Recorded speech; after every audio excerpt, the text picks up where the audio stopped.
My name is Ngamne.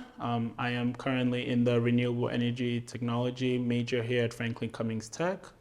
So I was in high school, a high school student, and my high school, they were talking about an early college program that Franklin Cummings Tech was offering. So I did summer programs here at Franklin Cummings Tech, and then after learning about the early college program called ASAP here at Franklin Cummings Tech, I decided to enroll at Franklin Cummings Tech in the Renewable Energy Technology program.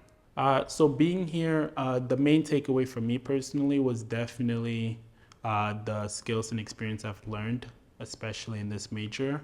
I'm somebody who's very interested in clean tech, and this major has equipped me with, some of the knowledge and the hands-on experience that I need to succeed in an outside profession from this.